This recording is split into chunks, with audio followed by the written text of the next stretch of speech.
Welcome to another episode of Bites of Wisdom. I'm one of your hosts, Jeremy. Today, John and I discuss the Baltimore Bridge and continue talking and taking some fun side tangents on shipping, the Panama Canal, and how could we not talk about government regulation. I hope you enjoyed as much as we had making it. Now, as always, we love your feedback, suggestions, and ideas and can be reached in the email in the show notes. And I hope you enjoy today's episode.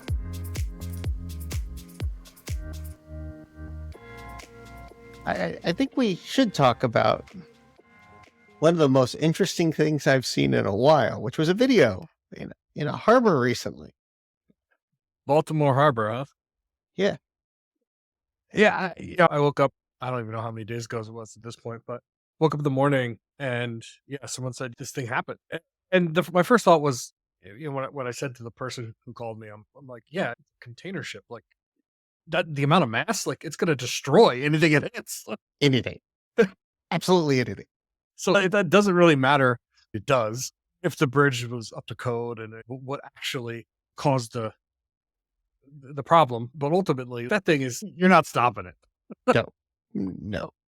And that's one of the things. Like I watch it happen, and I'm like, I watch the lights flicker on it as you watch it, and you're like, and then you see some of the crazy people responding. But yeah, see, the main engines were still diesel engines. Yeah, those engines weren't stopping just because you lost power. Those are generators, completely different system. Right. But I'm like, nothing is going to stop besides a lot of other mass. Yes. And that little pylon holding up the bridge, it was really strong.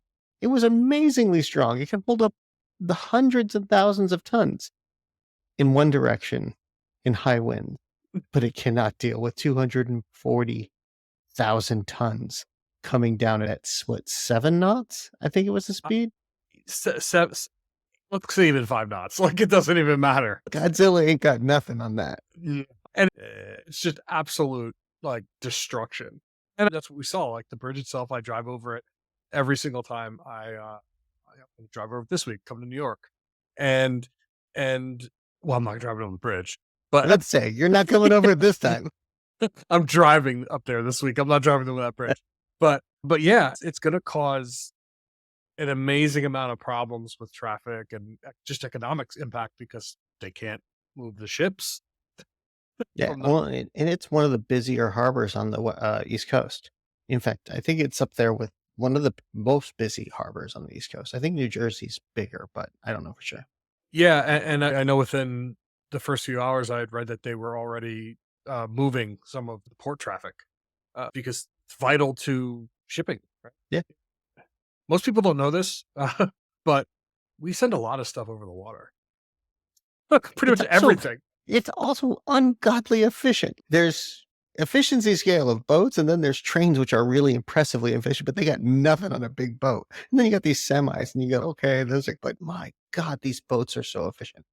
And the bigger ones are faster because their length and how they're faster. And this is what was the kind of I forget what they called this boat, but it could travel up to 18 knots in open water.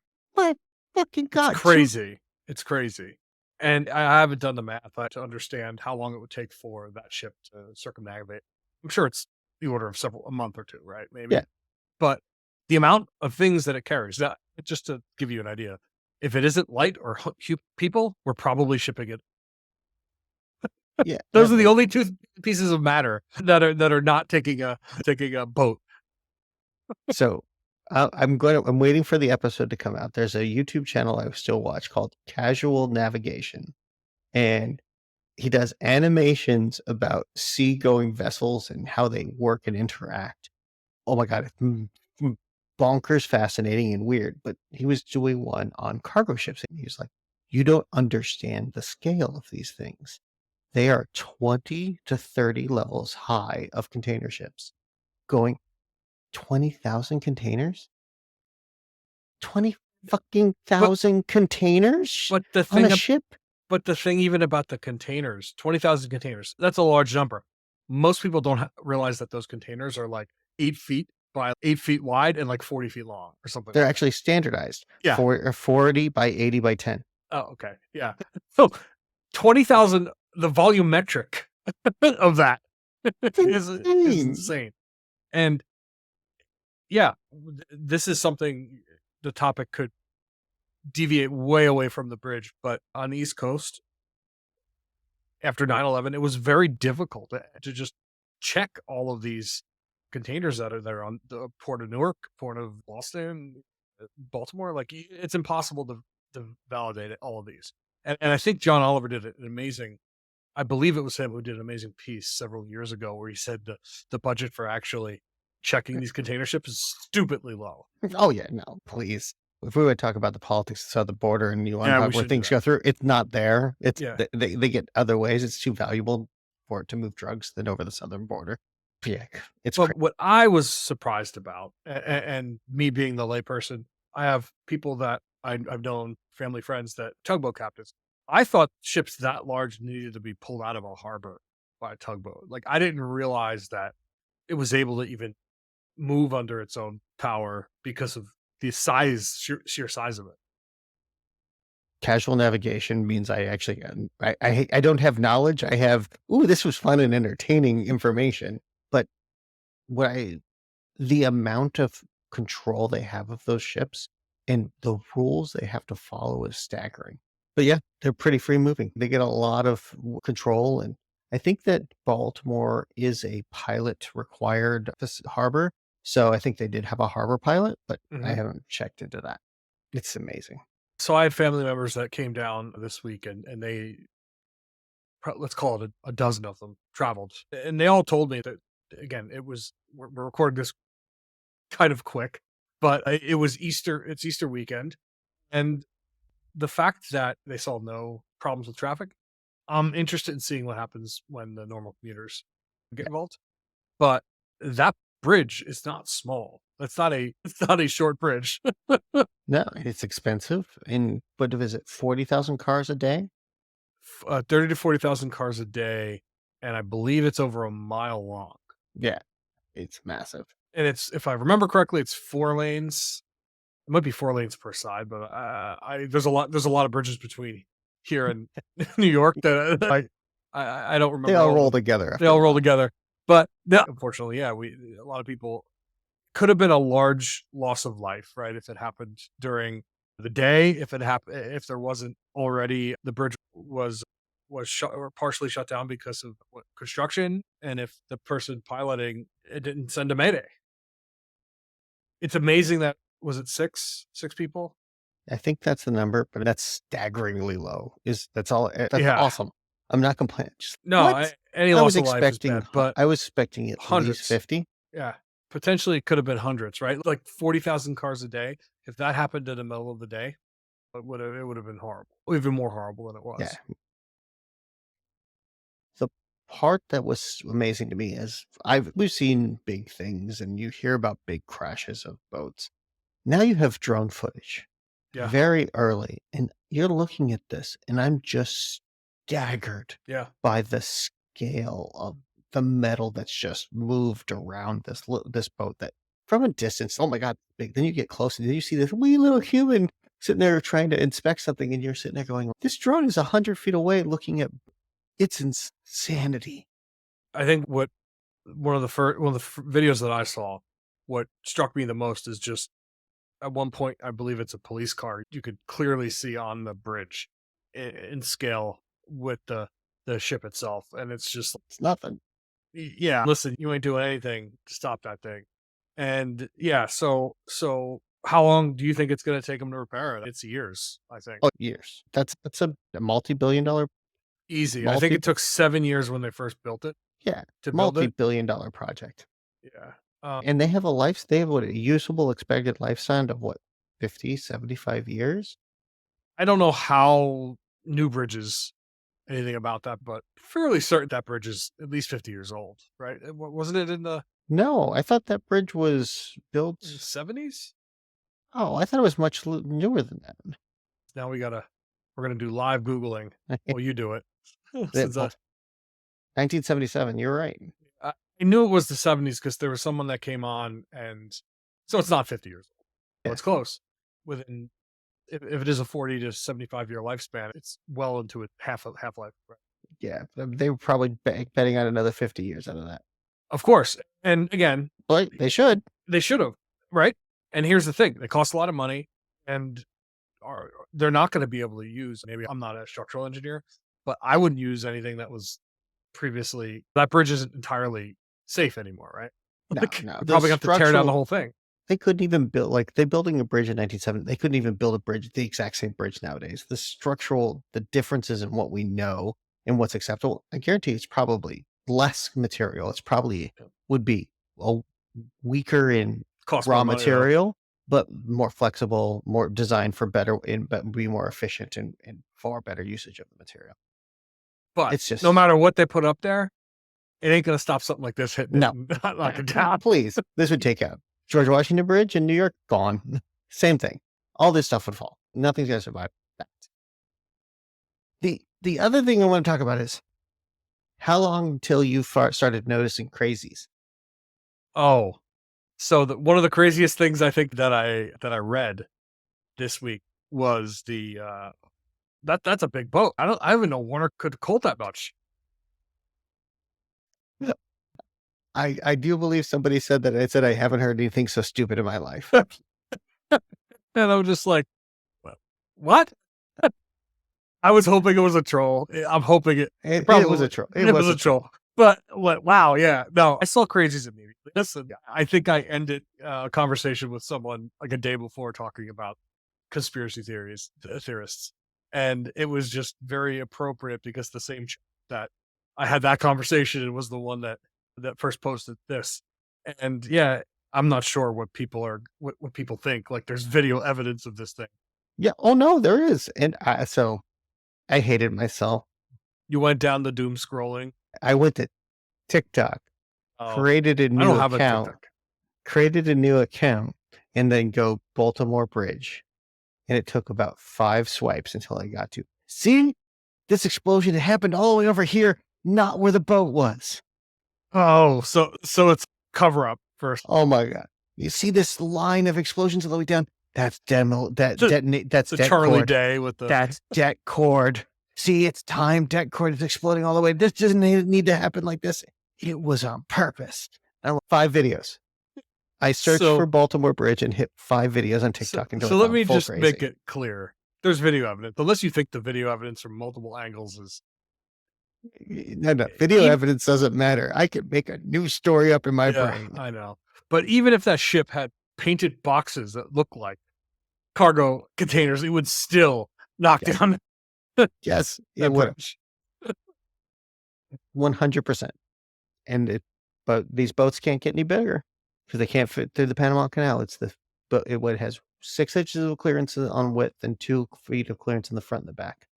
That is their Mhm. entire clearance they have You're kidding me. to I make didn't it through the actually canal. know that. Yeah, it is. The margins are insane.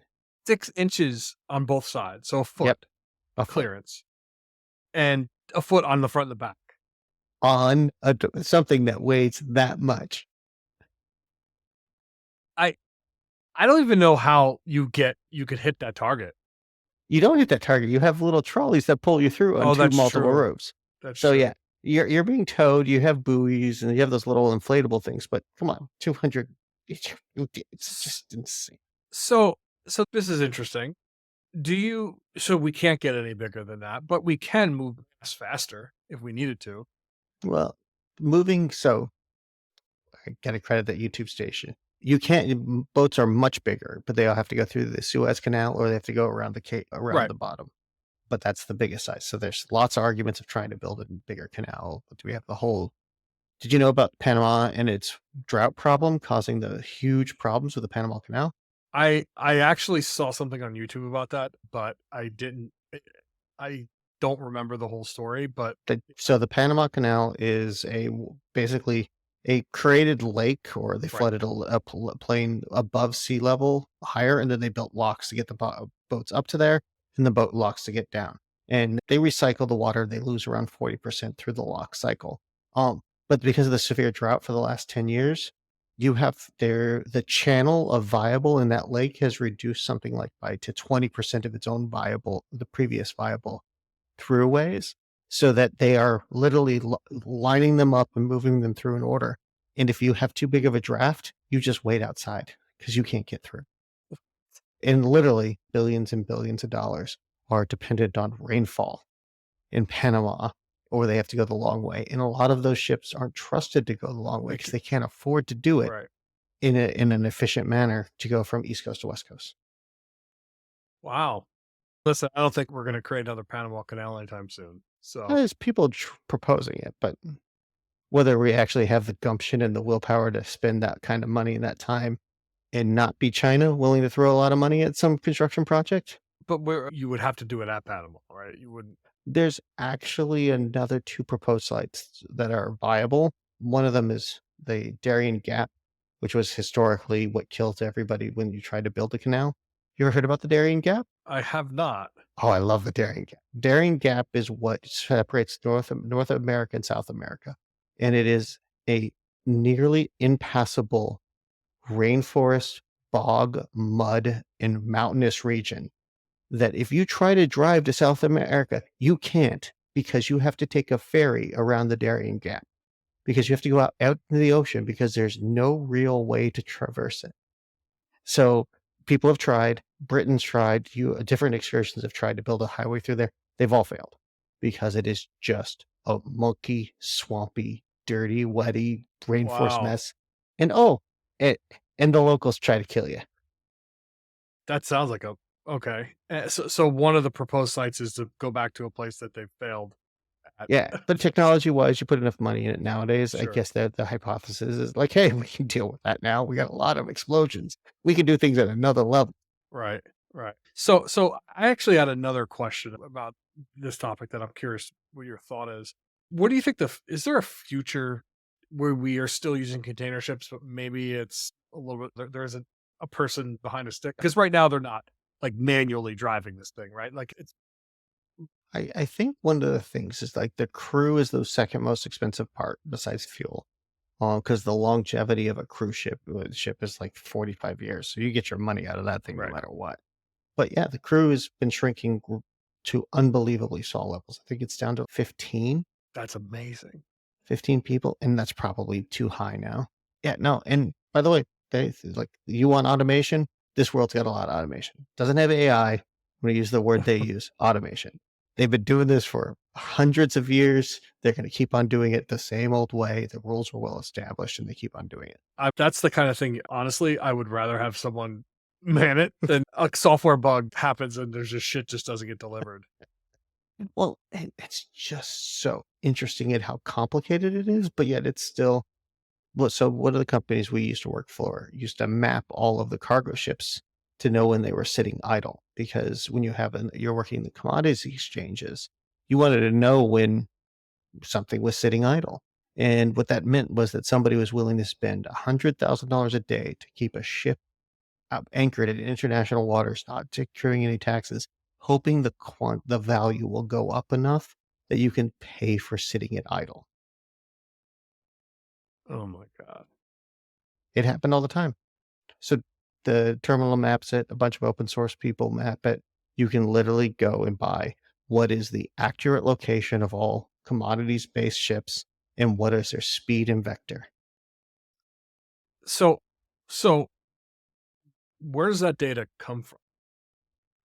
I don't know the full lineage. I do know that there is an entire organization that listens to, I think it's called ALS or whatever the acronym is. So it's basically a beacon saying, I am ship ID 1234. Here's my location. There, people record it and retransmit it and sell it back. So in the blind, they're basically recording machine packets off of radio beacons. Yep, and then recording them, getting location because it announces their location. That's how everything knows where it is on top of radar and some other things. But anything that size has to happen with a backup and with redundant power. So you always know where those things are. And I'm pretty sure satellites are pretty good at tracking these things now.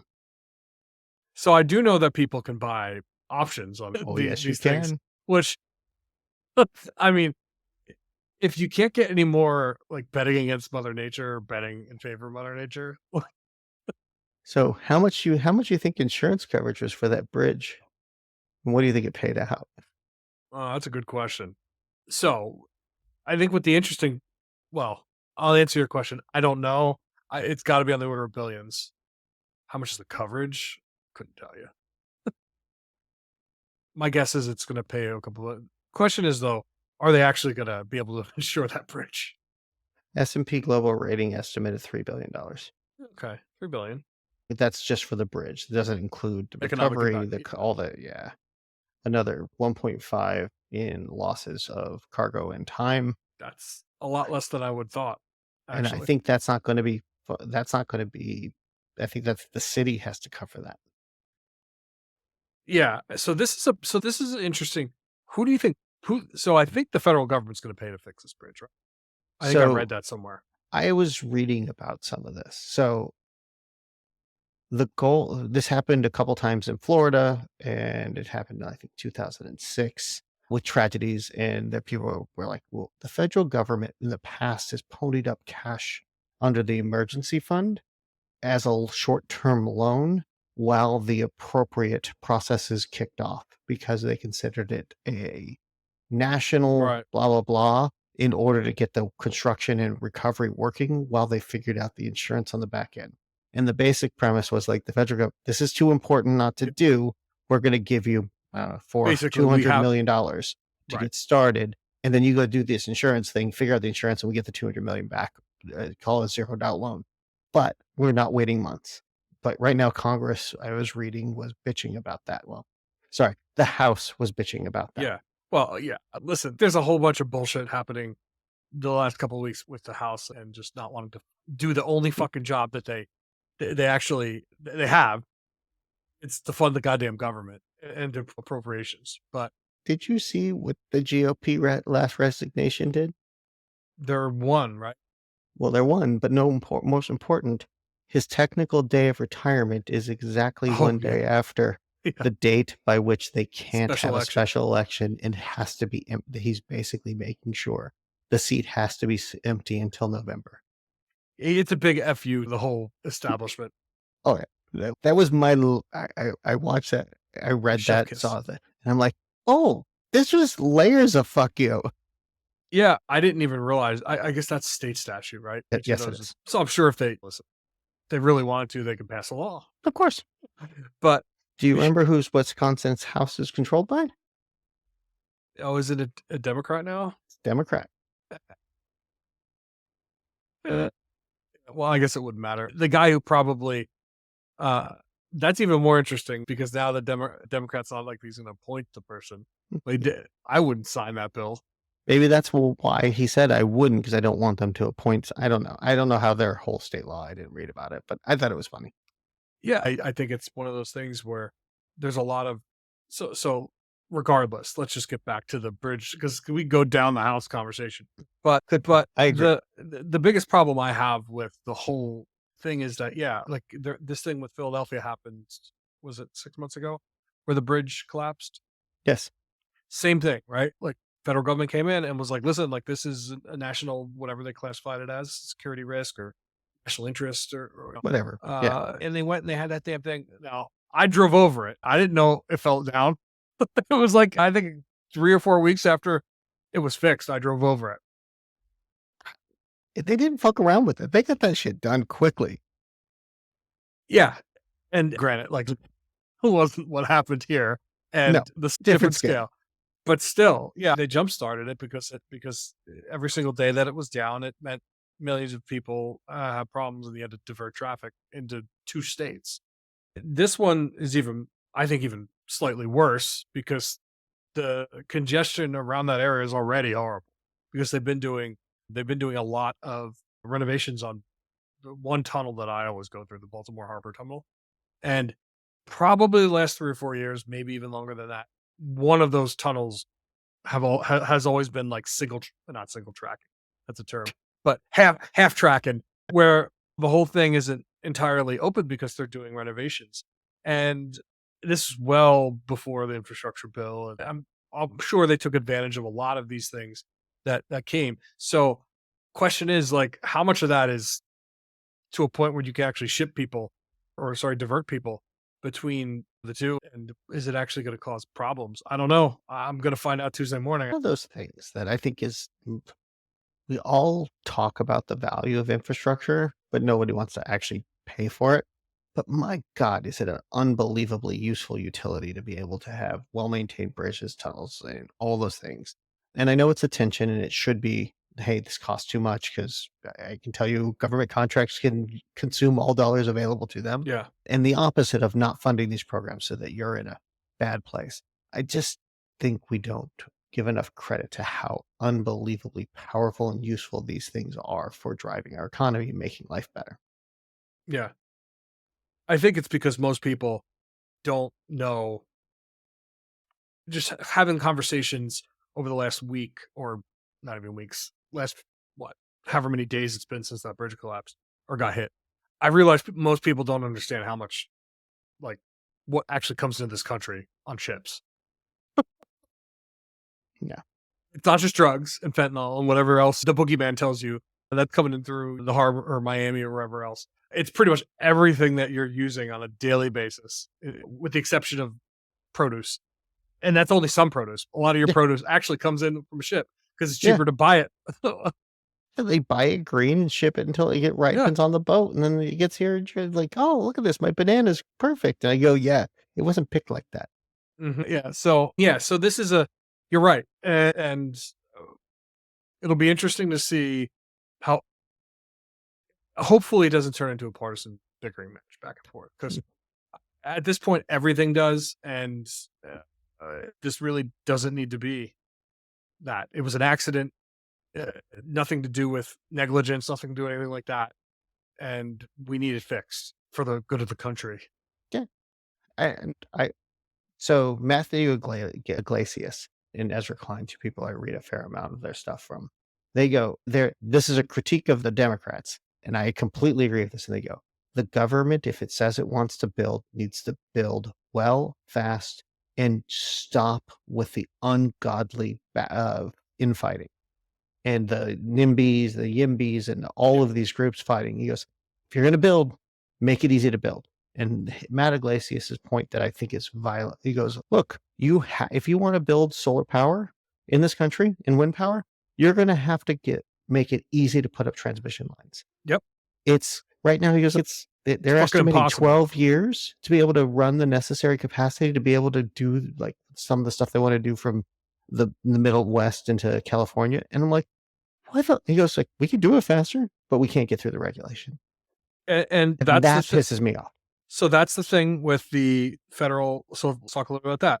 As a person who has, for most of my life, been a fiscally conservative, or whatever you want to call that, I'm socially liberal, but regulations are ridiculous, and they don't make sense. They made sense maybe when someone first thought of them, however many years ago, but there are a lot of things nowadays that just don't make sense anymore.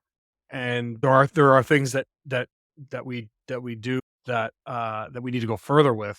And I think one example that a lot of technology people are familiar with is the broadband, from, what is it, the whole thing with the FCC however many years ago, and it was a whole clusterfuck. I think they just reclassified broadband up to 100 megabit, right? Yeah, Which is awesome. That's great. it's a beginning. They need to have fiber to the curb, but Hey, but this is the thing, like, all those things I agree, but I want the step down. I want to be able to, when somebody goes and they go, "We're going to have a finite amount of time for challenges." So what has happened in the United States, so what happened to the train from Southern to San Francisco, the one is that, the challenges went forever. So it would be an environmental challenge, and then somebody would find a different kind of weed in their yard and say, "Here's a new yeah, environmental challenge." And it took 25 years. yeah. And I go, there needs to be limits. I'm not saying you can't challenge things, but you have to select them because you can only bring your 1 or 2 because you have a timeline to get If them in. if we Because there's had to just too much. It never ends. if we had to build a railroad or a interstate system today, it would never fucking get done. Like, the interstate system was built in, I don't even know how many years. It was like a decade, right? It wasn't even, I think it was 15, 20 years yeah, max. 20 years. The coasts were done and there was like a major road through all of it in like 5. Yeah. And like that kind of stuff is what we need to get back to. Like, applying capital and cutting through red tape to just get shit done. Yeah, and I'm going to argue for both sides. I actually think it's better for the environment too. Yeah. I think that this is how you get to a better structure, a better system, a better economy, and you can migrate to more efficient forms of energy production where necessary. But you can't right now because you can't even run the transmission lines from where they are to where they need to be. So, I mean, it's It this cutting off you want to cut off your nose to spite the face constantly with the regulations. the regulations and a whole bunch of stuff where we're willing to spend so much money on things that arguably they make a lot of sense and they're national security or whatnot. But the things we're talking about here are at least 100 years old worth of infrastructure, more like 150. And if it breaks, you don't have fucking power. But on the infrastructure, building it out makes us have more and Yes, more of a base level to build upon to grow new things and try new options. There's so many limits that I know of just because we have old infrastructure where people don't do it or they'll move to a different town because they're like, look, I just can't get anything done in this town. But if I go down there and it's not Republican, it's not Democrat, it's the local the local municipality people. doesn't want to change. NIMBY or MIMBY. Yeah. And listen, like this is looking back at the original reason, or maybe not the original reason, but one of the original uses of eminent domain. th- This is what the government needs to fucking do. And no one wants to do it because it's going to piss a lot of people off. But I'm sorry. Yeah, but yeah, we could have a whole conversation about time horizons for getting things done. Right now, we're on the quarter basis, and they used to be on years basis. Now everything's got to be good in a quarter Yeah. and And an the election crazy part cycle. is that something like this, it's hard for a lot of reasons. But one of the most important reasons it's hard is because if it really does take 5, 10, 15, 20 years, how many presidents is that? How many like, that is so much bullshit that Hmm. happens and will continue to happen for those 20 years, and people and look at the what is it, Bridgegate with Chris Christie, and look at the what is it, the whole bullshit with the 2nd or 3rd tunnel they were gonna build, or sorry, the 3rd or 4th Oh tunnel they yeah. were gonna build, Oh, that's which right. I forgot about that all that nightmare. shit that would have done so much good for the Northeast Corridor, but just politics got involved and people wanted to fuck it. People like Bob Menendez wanted to collect their fucking gold bars or whatever. Like, just do it. And there's yes, doing it and being willing to stand on the soapbox and say, "I'm doing it. It's the right thing. Trust me." But nobody does that anymore. And that we can ignore. We can talk about money and politics, but that's the part that I have the toughest time with is that there is no trust that this person will go do something. There is no, that's if the person does one thing wrong, throw them out, next one. And it's such Right. short term thinking. And yeah, it's everything short term. Yeah. That's And the hard thing there is, what is it? Metropolitan areas, right? So we yep, see a very this goes on across the United States. We just tend to see things that are much more like larger tasks and larger, like would it large affect a larger group of people. But you have the same bullshit that happens in everywhere, everywhere. everywhere. Right.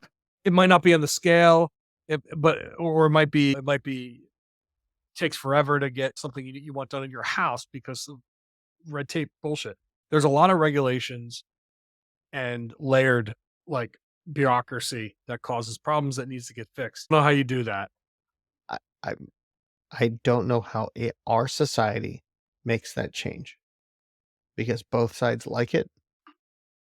All sides like it because they use it to their advantage when Yeah. they need to, and when they're not the person in charge, they can use those to slow down the Hmm. group in charge, and then they get to blame them for not doing anything. And then It's they use just the same damn mechanisms when they get in to do of listen, course. like it's unfortunately it's the cost of doing business.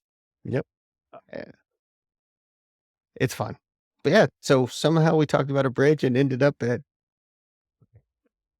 a regulation? Regulations, I think there's a lot of that is a many episode topic because we could dive into regulation. Is it good and the social contract benefits? But then if one side of that social contract is using it negatively, either a politician, another country, another state, like it's not easy to, because if you burn the thing down, social contract, not whatever it is, then you have other problems. There is a lot of topic behind that statement, John. I don't think we can cover all of that in one night without a bottle of scotch and a lot more time. Yeah, that's some good food. Thank you for listening to another episode of our podcast. To support us, please subscribe on LinkedIn, Apple, Spotify, and YouTube. We love feedback. You can reach us at feedback@biteswisdom.com. Until next time, stay curious.